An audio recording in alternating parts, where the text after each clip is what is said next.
तो किसी ने क्या खूब कहा है कि दुख में इंसान नहीं टूटता, लेकिन अपनों के रवैये जो होते हैं वो इंसान को तोड़ देते हैं। अस्सलाम वालेकुम, मैं डॉक्टर सुहेल खान, मैं एक मोटिवेशनल स्पीकर हूँ। छोटी सी नन्ही सी प्यारी सी कहानी के साथ कि करबला सो बला।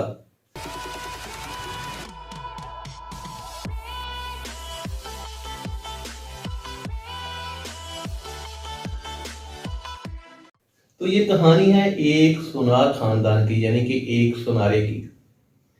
सुनारा जो होता है उसकी जवान उम्री में मौत हो जाती है, छोटे छोटे उसके बच्चे होते हैं।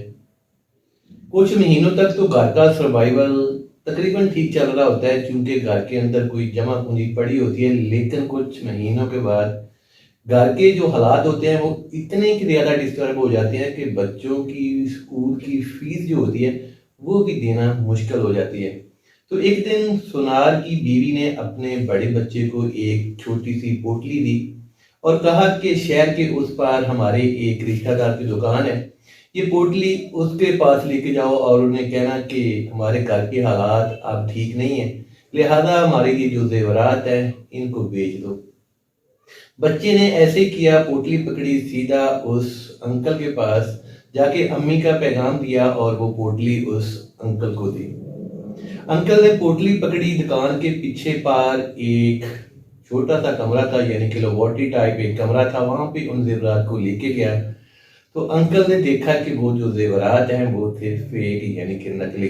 अंकल को फेक जेवरात देख के थोड़ा झटका तो महसूस हुआ, लेकिन वो जो टाइम था वो झटके को महसूस करने का नहीं था। अंकल ने ये किया कि पोटली पकड़ी, उस बच्चे को दी और कहा कि अम्मी से कहना कि अभी जो बाजार की हालात हैं वो मंदे हैं, जेवरात हमारे बहुत ही ज्यादा कीमती हैं, लिहाजा इन जेवरात को संभाल के रखें, जैसे ही बाजार के हालात बेहतर होंगे तब हम इन जेवरात को बेचेंगे। साथ ही बच्चे से एक दरख्वास्त की कि बेटा अगर आपके लिए मुमकिन है तो स्कूल के बाद जो भी आपके पास थोड़ा टाइम होता है, आप थोड़े टाइम के लिए दुकान के ऊपर आ जा करें, मेरा भी साथ थोड़ा हाथ बट जाया करेगा। और इसके हिवज मैं ये करूंगा कि आपके घर का किचन और आपकी जो स्कूल की फी है वो मेरे जुम्मे रही। अगले ही दिन बच्चे ने ऐसे किया, जैसे ही स्कूल से फारिग हुआ सीधा अंकल के पास, और यही सिलसिला काफी सालों तक चलता रहा। तो हुआ फिर कुछ इस तरह से कि एक दिन वो जो बच्चा था वो जवान हो गया और कारीगर भी हो गया। तो अंकल ने बच्चे को पैगाम दिया कि अम्मी से कहना कि आप बाजार की हालात बहुत अच्छे हैं, लिहाजा वो वाले जो जेवरात हैं वो दोबारा भेज दें ताकि हम लोग उन जेवरात को सेल आउट कर दें। अगले दिन बच्चा घर गया, जाके अम्मी से वो जेवरात की पोटली मांगी। तो सोचा क्यों ना एक नजर इन जेवरात को देख लिया जाए। देखने की गरज से पोटली खोली तो बच्चा चूंकि अब कारीगर हो चुका हुआ था, तो पता चला कि पोटली के अंदर जितने भी जेवरात हैं वो तो नकली हैं, यानी कि फेक हैं। अब वही वाला झटका जो उस दिन जेवरात को देखने के बाद अंकल को लगा था, आज इस बच्चे को भी लगा। शर्मिंदगी महसूस हो रही थी, नमोशी महसूस हो रही थी। तो नमोशी की हालत में बच्चा जब दुकान पर पहुंचा तो अंकल ने पूछा कि बेटा वो जेवरात की पोटली लेकर आए हो? तो बच्चे ने कहा कि अंकल आप मेरे से बेहतर जानते हैं। अंकल ने अल्लाह का शुक्र अदा किया और कहा कि बेटा अगर इस राज को मैं उस दिन फाश कर देता, जिस दिन पहली दफा मेरे पास इस पोटली को लेकर आए थे, तो शायद आज आप इतने अच्छे और सुलझे हुए इंसान ना बन पाते।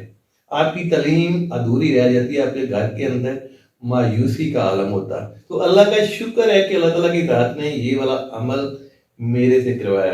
तो ये वही वाले अंकल हैं जो कभी अपनी दुकान के ऊपर अकेले काम करते थे और इस बच्चे से दरख्वास्त की थी कि आप मेरा हाथ बटाने की गरज से चंद घंटों के लिए मेरी दुकान के ऊपर आ जा करें। और आज जबकि ये राज फाश हो रहा है तो अंकल की दुकान के ऊपर दर्जन भर कारीगर मौजूद थे। तो इसी को कहते हैं करबला सोबला। तो दोस्तों बहुत सारे लोग आपके हल्का अहबाब के अंदर, अजीज और अकारब के अंदर ऐसे होते होंगे कि जो डिजर्व करते हैं आपके कंधे के लिए, आपकी मदद के लिए। आप उनकी मदद जरूर करें।